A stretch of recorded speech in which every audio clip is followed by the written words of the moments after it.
What's good? What's good? It's your boy Danli Divine here with another episode of Divine Time. On this episode, I'm going to be doing Speak Your Truth. It's a beautiful segment where we have individuals who can come on and talk about the things that they have gone through, whether it is something that is mental, something that is physical, but anything that they have grown from. I have a beautiful woman here with me. I'm going to have her introduce herself. What's your name? My name is Eulalia, but I go by Customer Dolly. service voice. I know, right? But I go by Dolly because most folk can't say my name, so you can call me Dolly. You can say my name. Say Most my folks can name, say say my name. Sorry. you're singing. Okay. So with it, in this podcast, the way that I'm going with it is I ultimately just want to be able to allow people to use their voice, to tell their stories, to reach and impact other individuals and possibly give them that insight, give them that comfort, and also let them know that, you know what, you're not going through this alone, or that someone else has gone through it also. And there is a light at the end of the tunnel, you know? Yeah, for So, I sure. mean, I'm going to go ahead and stop talking and let you take it from here. Okay. Um, well, like I said, my name is Dolly.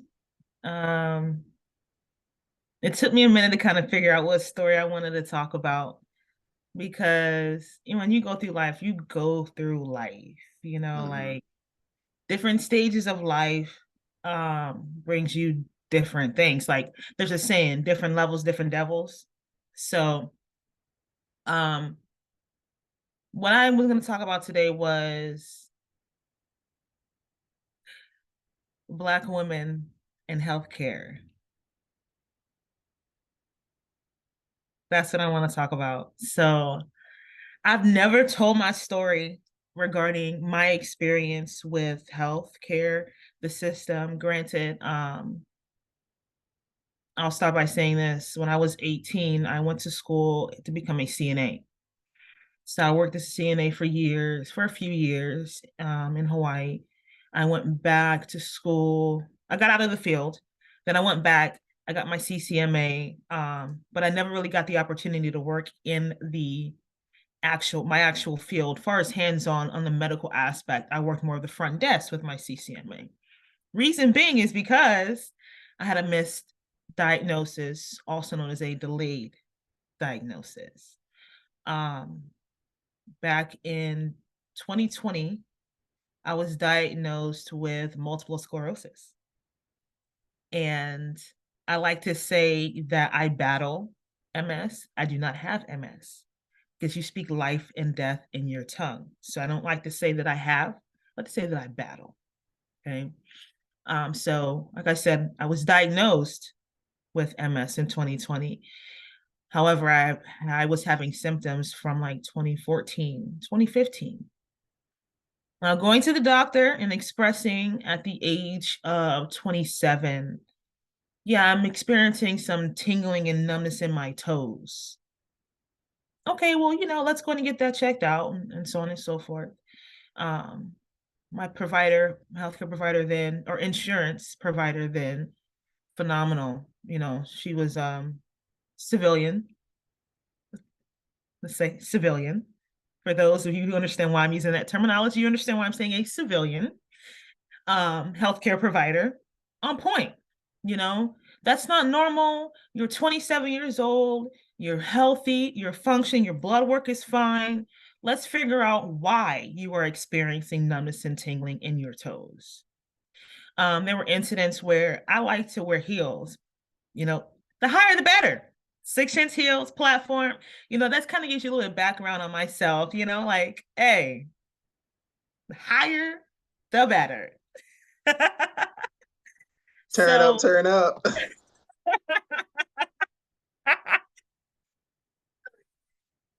so there was an incident, and now this has been years from now. So now I can look back and laugh at some of these incidents. A year from now, I wasn't able to laugh. So this is progress. I'm in a place where I can share, but I recall an incident where I was wearing my 6-inch heels, walking through my parking lot at work, and I fell. and not like no trip, but like, I mean, like fall on the ground. And people are like, oh my God, are you okay? And I'm like, yeah, I'm fine. I just kind of, lost my footing a little bit. And that was an indication like something ain't right. So I go back to the doctor, my civilian doctor, and she's like, well, let's do an MRI because it sounds like you're having some neurological issues with your balance and all that stuff. So she was very concerned for someone who's fairly healthy, if not very healthy, to, fall. Granted, I ate pretty well. I went to the gym, very active. Um, so she was concerned. Well, life happens. I got pregnant. You can't do an MRI when you're pregnant. And so I had to wait. Now, mind you guys, this is about 2015. And I got married at the ending of 2016, and therefore I had a change in insurance.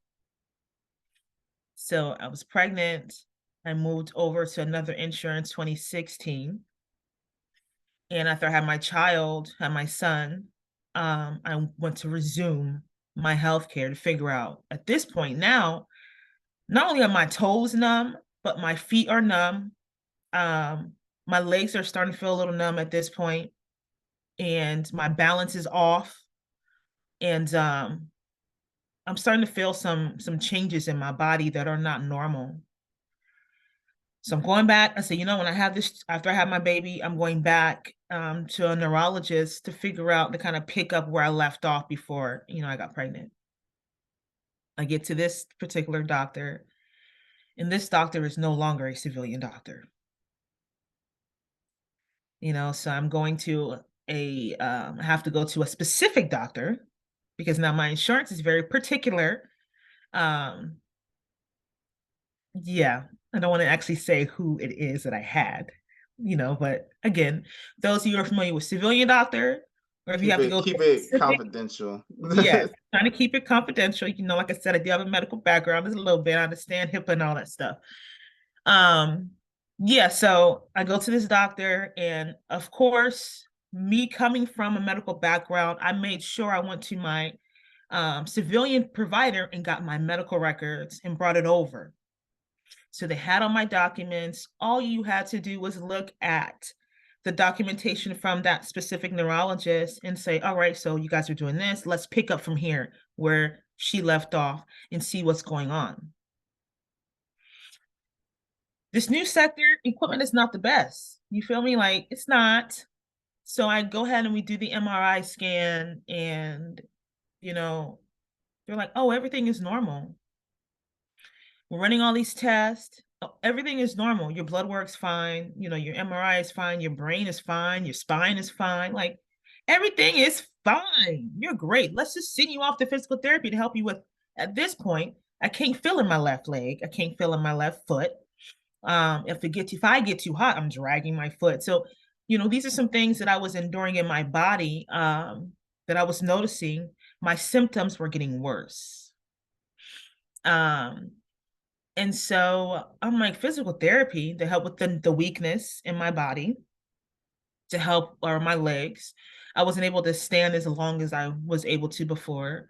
Like I said, I was active, dance. I have a dancing background, so I'm a flag bearer. So dancing, I need to be able to stand up longer fatigue. I wasn't able to jump, skip, hop, run, like those things I was unable to do at this point. This is 2016.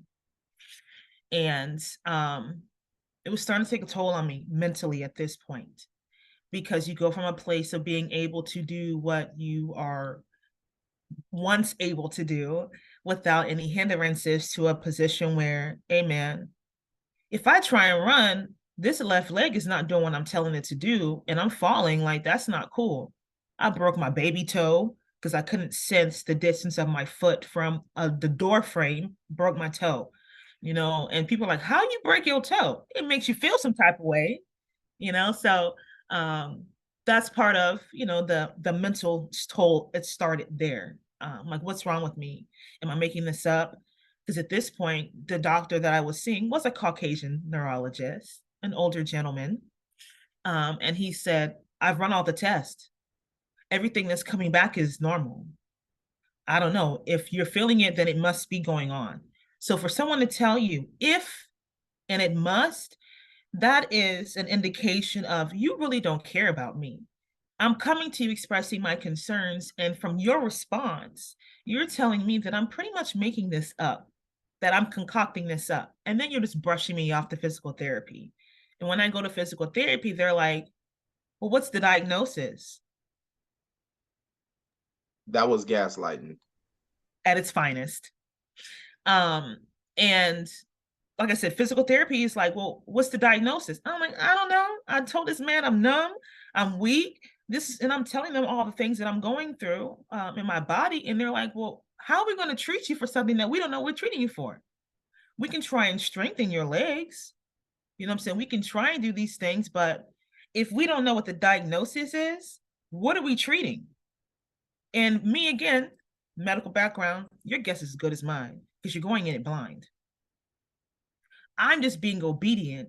That way, I'm not told or being called the stereotypical Black woman of being, well, you're just being loud and, doing what you want to do. You don't believe nothing nobody says. You're uneducated and all of these things where that's not true. That's a stereotype. That's a stigma you've put upon me when I'm very educated and I understand my body. I understand that this is not right. Long story short, let me tell you how God works. We were living in California at the time, and my husband got deployed. And then when he got back, we moved. And when I received notice and we were going, I was like, why are we going to Nebraska? Like, why? Nebraska? And here's the ignorance in me. Ain't no Black people in Nebraska. Ignorant. I'm calling myself very ignorant because that was a very ignorant statement of me to make. And it was it was just ignorant, period. I'm gonna call a spade a spade. Like I'm very transparent. um, so I was kind of reluctant to go. Plus, I was very comfortable where I was at. I had my support system. My brother lived 2 states above me. I was seeing him often, and that brought me joy. It was just different little things where I was comfortable. I had my spiritual parents, my church home, like I was still flagging when I could, ministering in song. Like I was comfortable. God, why Nebraska? Why? Well, God will take you out of a place and put you somewhere out of your comfortable place and uproot you to somewhere uncomfortable so that he can get your attention to do what he needs to do for you. So in me battling in my body and being comfortable and not being treated properly in the healthcare system brought me to a place where I did not know that Nebraska they're up there in like medical. Their hospital is one of the top rated hospitals in the nation. I did not know this. Ignorant. So we get there, and I'm all sad and depressed, like, oh, I miss my friends. I miss my brother. I miss my spiritual family. I miss my church, like moping because I got in my flesh and myself. And I started working, symptoms started getting worse. Stress is a trigger for MS. It gets worse. As soon as I got there, I got pregnant again. So baby number 3, more stress on the body. You go through more stuff on a mental basis, husband, kids, work, you know what I'm saying? It's mental stress, day-to-day stressors, affect your immune system. Um, Went through a high-risk pregnancy, more toll on the body. At this point, I'm going to physical therapy for my body, still weakness, no diagnosis. And they're sending me to another physical therapist to treat pelvic floor because now I'm having issues after I had my son, had baby 3. We come from a family of big heads, so they messed me up with my bladder. So they're trying to correct some things there. Long story short, finally I got a doctor to actually listen to me. And he said, I switched PCMs quite a few times. Finally, I got fed up. I got fed up and I put my foot down. I said, listen, I've been told over the course of how many years that I'm healthy. All my blood work is normal. All my organs are functioning fine. Everything is fine, but it's not. There's no reason why I'm losing the sensation in my feet. There's no reason, and I was a smoker, so I will say that I was a smoker. There's no reason why whenever I would smoke cigarettes, it seems like my symptoms would intensify, where I could not walk. It literally felt like I had pins and needles in my legs. My back was beginning to hurt. My hips would hurt. The pain would shoot down in my legs. My legs would feel like jello and they would shake.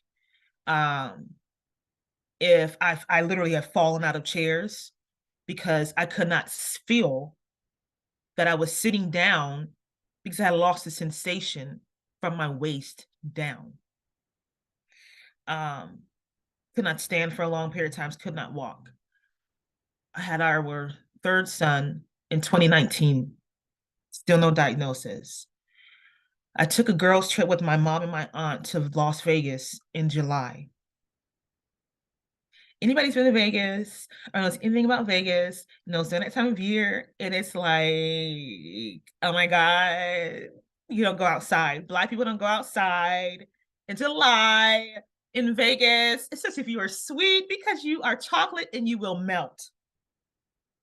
Well, I'm with my lovely mom and my lovely auntie who are just like, let's go outside. It's 100 degrees outside. Sis, it's hot. You're black. We already attract heat.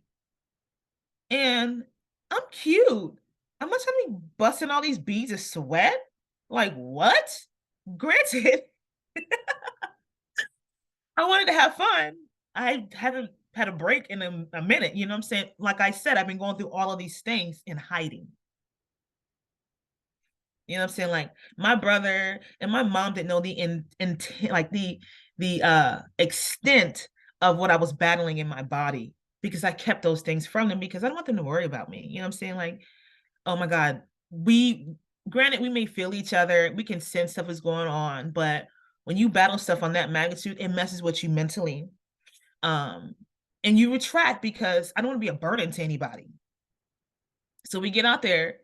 Mind you guys, my aunt is a physician. Okay, so we get out there. They want to walk the strip. Let's go see this show and let's walk from one end of the strip to the other end of the strip. And I'm like, you know what? To each his own. Let's do this. Knowing it's hot as the Dickens. I promise you, they say that Vegas is like the devil's playground. Yeah, because it's hot. Yes. Anyway, so we get out there and we're walking, and we're not even like 3 blocks. And I'm literally dragging my left leg. And I'm throwing the leg, walking. And my mom's like, what is going on? What? She's never seen me in that state. I've never seen myself in that state. And so if you've been to Vegas, period, when it's popping season, I mean, it's like, what is it? In New York City, the little square. What is that? Times Square. I read your lips. Thank you. It's like Times Square on New Year's Eve. There were so many people out there. And for me, I'm just like, I was embarrassed. I feel like everybody named Mama was looking at me. My mom, my aunt left me. So I'm by myself throwing this leg and I'm embarrassed. And every 5 minutes I had to pee because with MS, it affects your bladder. So I'm throwing like, and I'm like, God, what is wrong with me? Crying. Thank God I was sweating so daggone much. Somebody realized that I was crying while I was sweating because I didn't understand what was going on in my body. And at that moment, like my mom, I could see the concern. Like she stopped and she was like, she's just watching me walk. And I think for me that this it did something to me in my spirit. Like I can sit like sense her as a parent, very concerned. Like, what is wrong with my child? Like, what's wrong with my baby? Why is she walking like that? I could sense that. And she came back to me because, like I said, they left me. She came back to me and she literally helped me walk to the rest of our destination. Like she helped me walk to where we were getting at, and then like moving people out the way, like, excuse me, as I'm trying because I couldn't walk, like moving people. And at that moment, I was like, wow, it did something for me, for my to my mom. Like, wow, okay. One of those moments, like it was a different type of connection. Um, but it just showed me that mother-daughter relationship or mother-child relationship, that nurturing. Like mom reverted back to that nurturer for when I was a baby or a child. Like it took me back there, that I had to get my finger on it. It took me back there, when your baby fall off their bike and maybe break something and you're like, oh my God, like what can I do to help? It was like that in that moment. And after everything was said and done, like I can like feel in her spirit, like she didn't know really what to say to kind of get an understanding of what's going on. And she was kind of like, why didn't you tell me? We would have just drove. And I was like, Ma, I didn't know. I didn't know that this was going to happen. And she was like, really? I said, this is the first time that this has ever happened to me. And I said, and I'm glad that it happened when I was with you so that you could see it. I said, it's something different from one of your friends, one of your girlfriends, or whatever, maybe seeing you like that. I said, but it's a different when your mom or your dad, mainly your mom, sees you in that state because your mama knows you better than anybody else. Mama knows you inside and out. Mama knows what color your stuff is. You know what I'm saying? Because mama used to wipe down there. She knows you. She knows what every birthmark is, every nick. I mean, mama knows you. So for me, it was like, I'm glad that you were there in that moment to see I'm not freaking crazy. I'm not crazy. What I am experiencing, which that doctor in California said, well, if it's going on, then it must be true. No, it is true. In that moment, it was, if you would have told me, I would have drove. It was that empathetic, that sympathy, that nurturing, that caring, which is needed, even as an adult child, we still need that. And I feel like sometimes as in our culture, we lack that. Oh, you grown, you 18? No, I'm 36 years old, and there's times where I still need my mama to go lay, and I see my mom, I'll be like, I will go sit next to her, and I will still lay my head on her shoulder.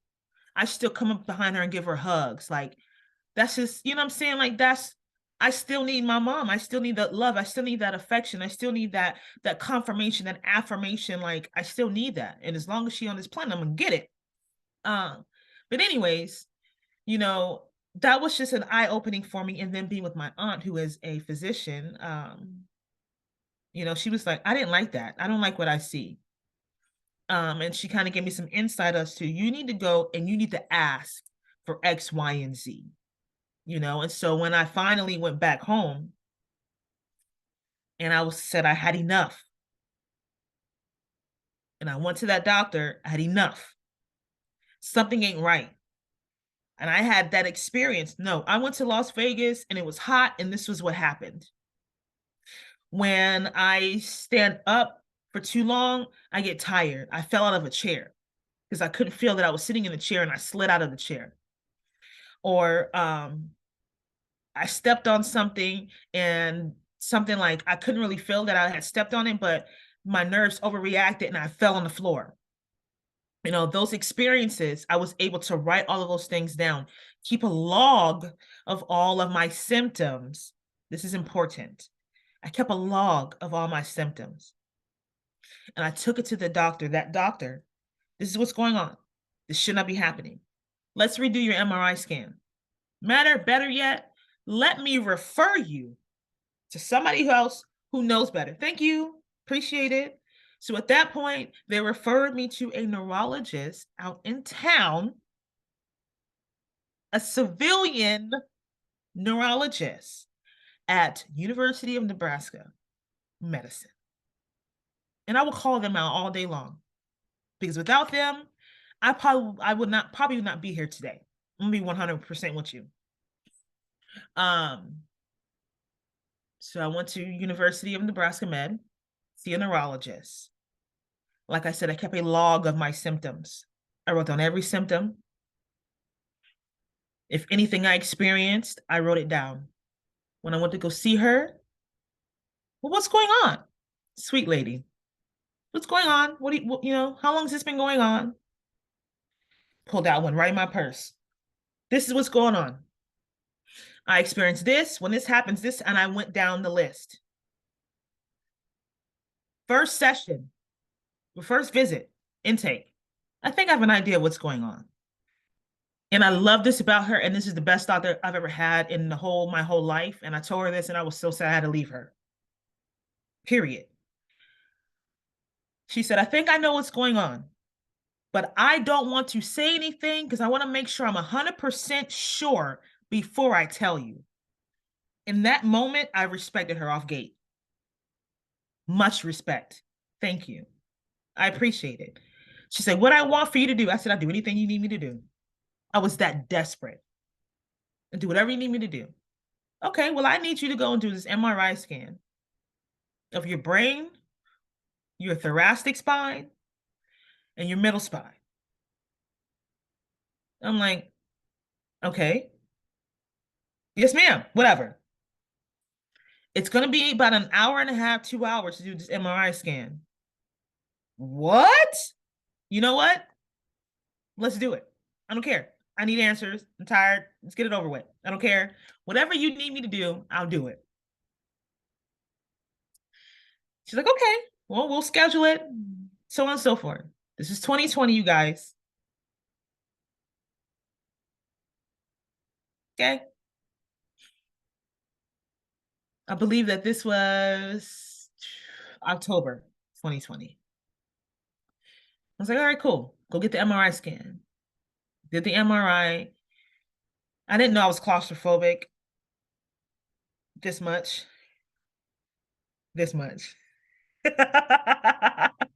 This much. Okay. Until I went and got this MRI I feel like it was really like this much. Let me tell you. I think I had an MRI before, and I was cool with it. I did. I had one prior, but this is when I really realized, intense, intense. Woo! It doesn't help with that noise too when you're sitting there and you hear that tick, tick, tick, tick, tick, tick, tick, tick, tick, tick. It's like, yo, what the heck? You can't move your head. When she sat me in the thing, but make sure your head stays right here. I was like, okay, cool.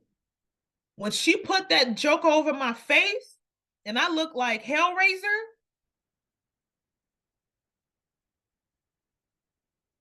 and I was sitting there like, your head is in a cage, not Hellraiser. What is that? 13 Ghosts? Remember the jackal? It was the jackal on 13 Ghosts. That's what I felt like. What I looked like, and I felt, Lord, no, I do not look like or feel like no jackal because that thing was evil. It was just the cage. And I was just like freaking out because you can't move. It cuts off your whole range of motion. She's like, you want to play some music? Yes, please, please. Music is soothing to me. So she puts on the headphones first. My bad. No, she takes it off and puts it on. Like, thank you, God. Because I was going to freak out. Like, I can't. And then, like you said, and I'm just like, yo, are we like, what? What? Gang, gang, gang. Let's go. Let's get it. No. Yo, it was just so much. And I was just like, an hour and a half of this? That don't make you like, I'm not gonna lie to you, the first time, it messed with me mentally because I didn't know what was going on in my body, so I was praying like, Lord, whatever it is, please let them find it out. Like I cried. I ain't gonna lie. I'm human. I cried like, please let them figure out like, I don't want to have to go through this my whole life. Like, and my mom said something to me. She was like, you need to make them figure it out because you're not trying to wake up one morning and you cannot get out of the bed. Like you're paralyzed. And that resonated in me. And I was like, you're right. I got 3 kids. Like, no. So if I did an MRI scan and she calls me, do my follow-up, let's schedule your follow-up, Okay, I'm all excited. I requested my records from the first MRI scan that I had from in California for her to have. I requested all my records to her because I was determined. I need you to go through all my medical records. I get in there and she's like, yeah, so I got your MRI scan back, I got the one from California too. And I was like, okay. I reviewed both scans, put them side by side to kind of, get an understanding of, why was the MRI scan there and how, it reflects this current one. And I was like, okay. And she was like, so after reviewing everything, and I just love the way that she put it, after reviewing everything, so I understand what's going on with your body now. I was like, you do? Really? She's like, yeah, I finally have a name to put with you're going through. To kind of help shed some light on that. And so we can actually start treating you. You do? I know. I'm sorry. I know I'm loud. um, and she was like, yeah.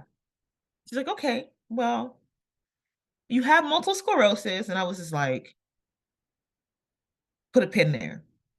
My mom diagnosed me back in 2016, 2017. My mom had diagnosed me with multiple sclerosis. She's not a doctor. So when I told the doctor some concerns along those lines of multiple sclerosis back in California, he shot it down. Okay, so fast forward back to 2020. Wait, that's the same doctor that was gaslighting you before? Facts. Okay. That That's same military neurologist. for you.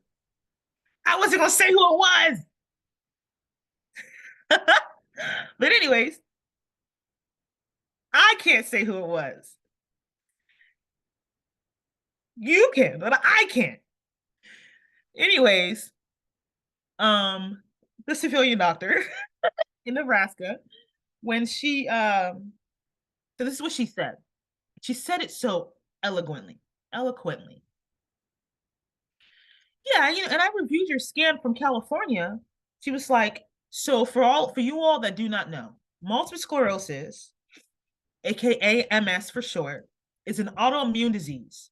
And what it does is it affects your brain and your central nervous system. So your brain and your spinal cord and your spine, right?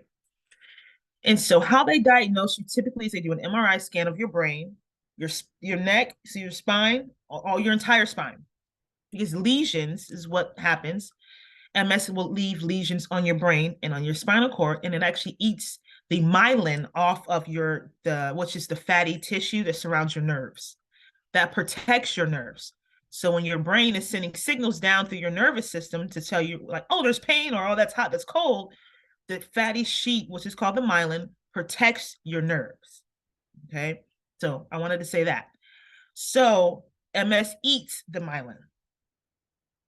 So when my brain is sending signals, they're not entirely complete. Hence is why the numbness and the tingling. I have tremors in my legs. Stuff like that happens because my nerves are not functioning properly. Okay. All right. So, when she said, I looked at both scans, I saw on that scan in California that it was evidence you had lesions on your brain in California. So you had lesions there. I looked at your current scan. Those same lesions that you had in California are still there. But you have more lesions on your brain because the MS has progressed. So she diagnosed with RRMS, which is relapsing remitting multiple sclerosis, which is there's 4 different phases to that. So I'm in the beginning, the second phase, pretty much. So we caught it in time. What gets me, and Black women, Black people, Black women have that we are category, we put in the category of we can endure anything that stems back to slavery. You're strong. You can endure that. You got that. And so she says, I'm surprised you're still functioning the way that you're functioning with the amount of lesions and scar tissue that you have from this disease. Like you're functioning very well from what I see. And I looked at her like, yeah, because I'm a fighter, period. You know what I'm saying? Like, I'm a fighter. So regardless, MS, daggone, fibromyalgia, freaking whatever else is gonna come my way, I'm a fighter. Like, I'm not gonna allow that to define who I am because that's what y'all want me to do. But I'm not gonna do it. People depend on me. And so from that moment, and she said, but I have a treatment for you. We're gonna put you on this it's a form of chemotherapy. And I was like, yo, chemotherapy? Like, it's a lot. You know what I'm saying? You have MS. You know what I'm saying? Like, we're going to treat you with chemo. And I'm like, yo, it's a form of chemo. Let me make sure I say it the way she said. It's a form of chemotherapy because it wipes out your immune system, kills off your T cells. So it's a form of chemo. I just have the blessing of not losing my hair. Because when she said that, I was like, oh my God, I guess I'm going to need. First, I was like, I don't lose my hair because I do battle with Never alopecia. touch a Black woman's hair. Don't touch this crown. Um, but then I was like, nowadays we wear wigs like it's nobody's business. I was like, well, I guess I get my wig game up.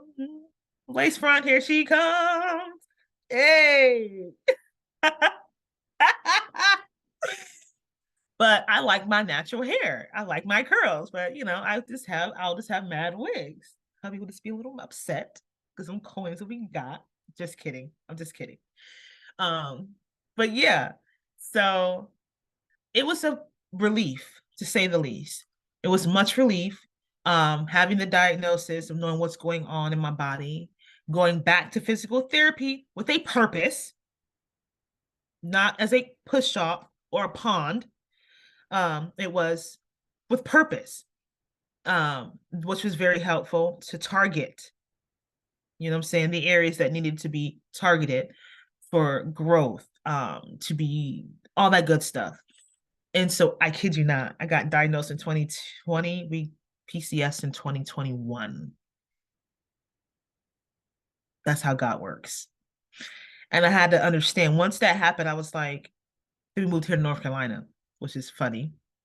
Um, full circle, because I left North Carolina to go to California, left California to go to Nebraska, and then we came to North Carolina.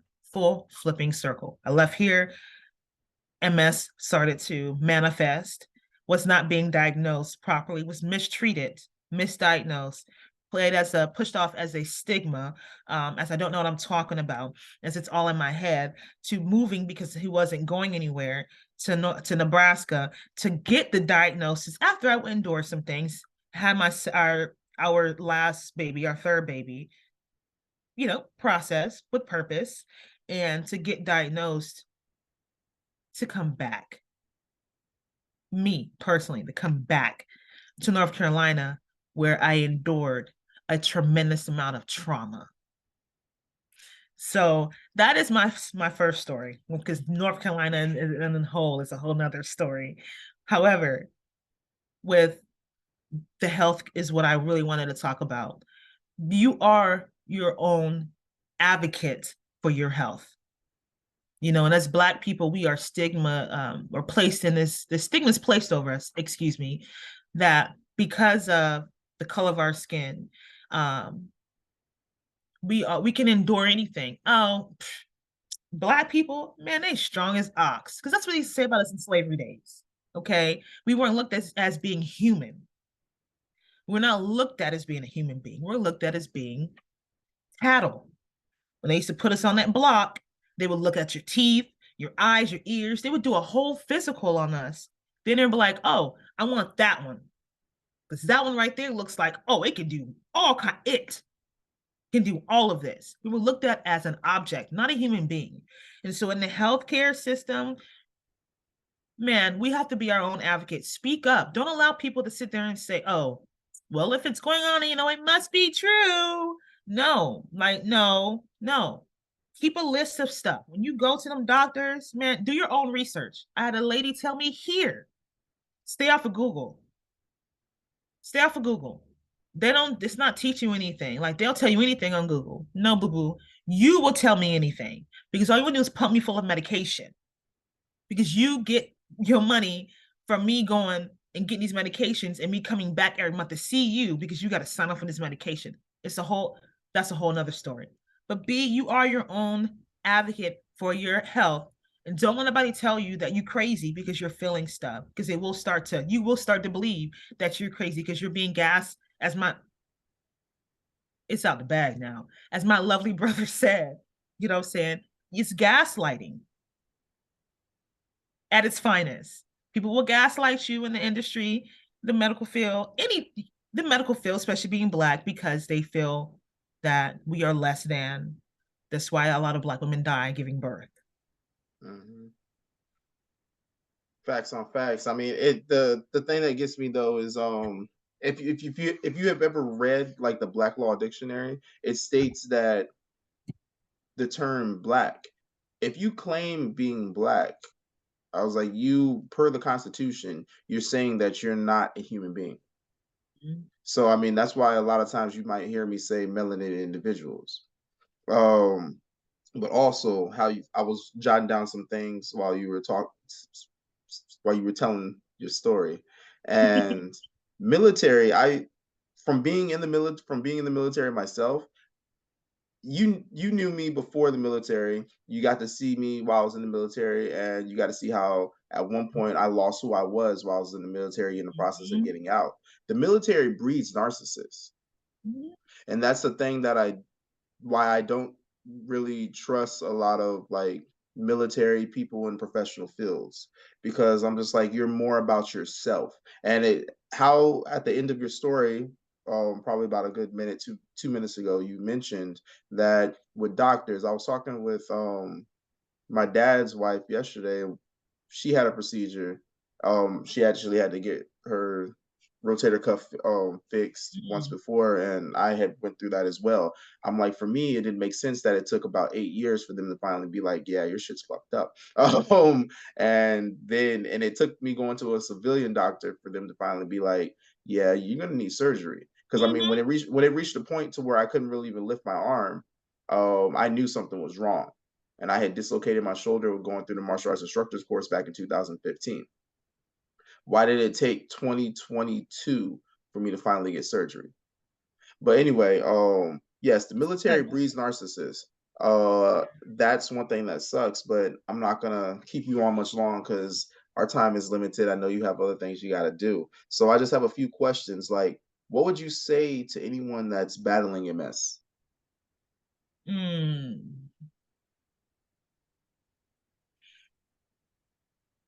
Don't give up.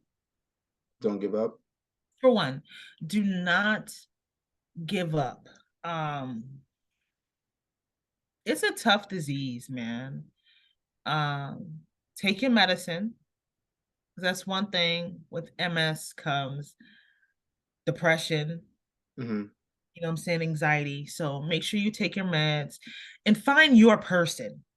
Find your person. Yes. Find your person. Find your person that you can speak to and be Okay, your Grey's Anatomy. safe. I'm just saying, I don't know nothing about it. I'll be real with you. I don't watch that show. But make sure you have somebody you can talk to. Get you a therapist if you don't have one. You know what I'm saying? Us people of color feel like we don't need to talk to a therapist. I have a therapist that I talk to. Get you a therapist, somebody you can talk to and be honest with and process your feelings and emotion with, for sure.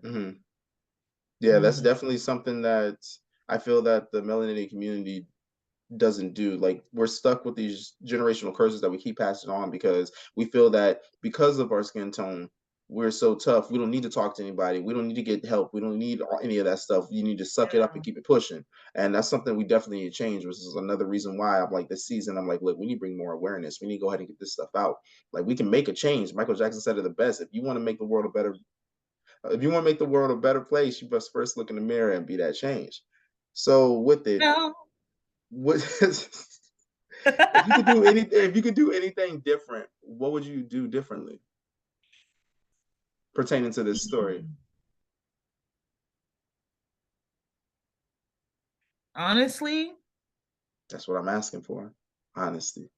I mean, that's all I really know is being honest, to be true. Like, I mean, to be no, like to be frank, like I wouldn't change anything. And Hmm. that's because me going through that has taught me a tremendous amount of things. If I didn't go through that misdiagnosis, the delayed diagnosis, then I wouldn't understand the importance. I probably would have been like, oh, oblivious to the healthcare system. Like, yeah, I got my CCMA, I want to be an RN. You know what I'm saying? Like, Hmm. that's the route that I was going. I wouldn't be on the same going to do the counseling route. You know what I'm saying? Okay.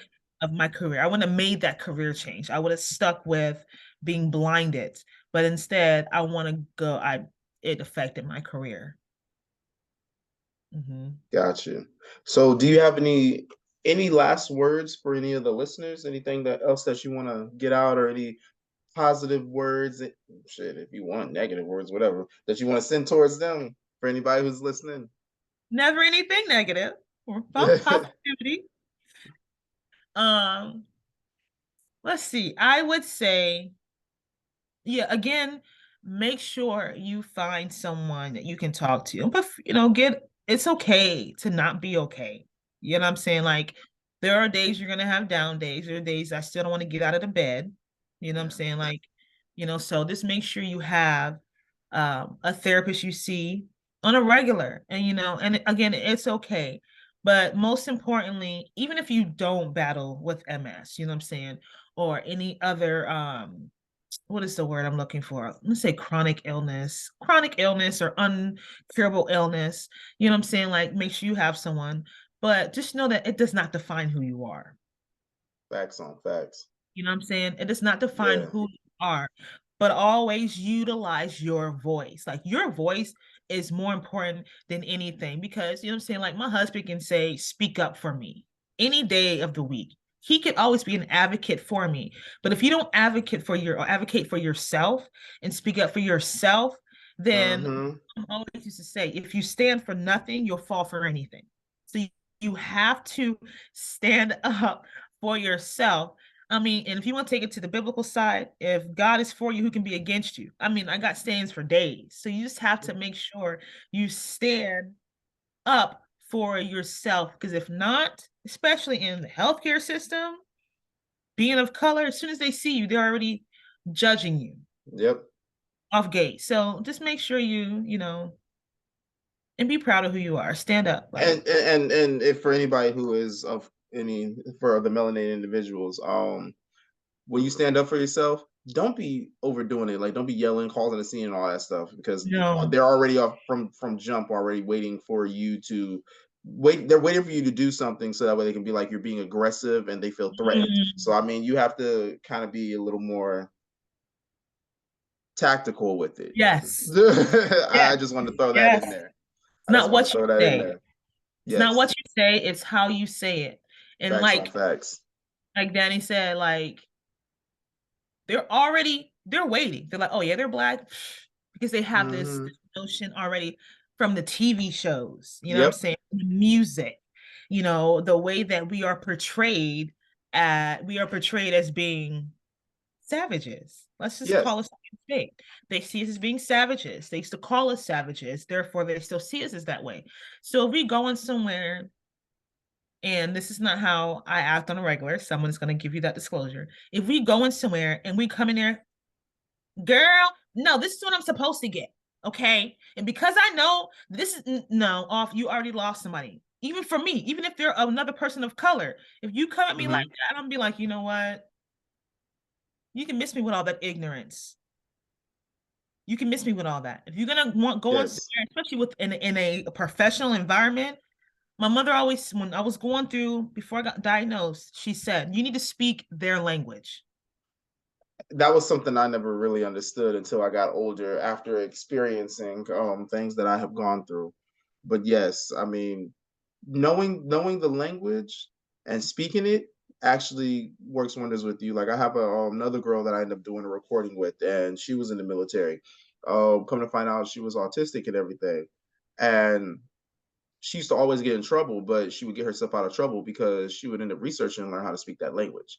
Mhm. And that saved her a lot of stuff. And I'm like, you know what? I wish that I knew how to do that back then because I could have avoided a lot of things learning that language. But I've Yeah, always been a headstrong individual to where it's like, nah, I would say what it was, like, and that was my issue. I would say what it was, and it doesn't help the fact that I have a lot of passion in the things that I do and that I say. So that brought me even more issues. And again, like I said, the military breeds narcissists. So it's like it's always about them. And it's like if you're trying to change anything, you're a bad person because yeah, this is how it's mhm, been. This is how it's always going to be because they don't want to do anything differently.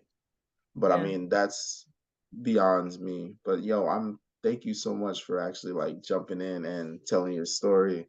So, yo, for anybody who's going through anything, has been going through anything, I mean, if you have listened to this full episode, I hope that you were to take something from it. I mean, there's a lot of emotion in the things that she was saying. I mean, at some points, it was kind of bringing me to tears just because the fact that I could relate to a little bit of it. I could relate to a lot of it, honestly. I'm not going to get too deep in that, but as I tell my story more and more as it goes on, you'll end up understand it as well.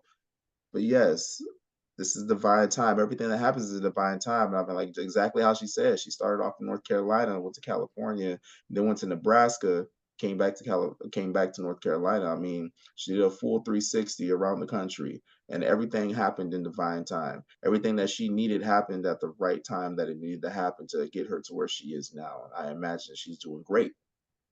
I mean, if we're going to talk about the Bible, he says it might not be there when you want me, but I'll be there right on time, right?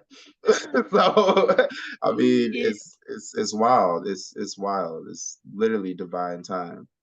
And I mean, yeah, as long as you're doing the things that you need to be doing and you're seeking that help, you're seeking that guidance, I'm like, you're going to get what is supposed to be there for you. mhm, I think facts. the biggest thing is just never give up. Just never give Yeah, up. Because as soon as you give up, you have mm, failed yourself and everybody else who was rooting for you. mhm, So just keep on pushing on. Relax your mind. It's divine time.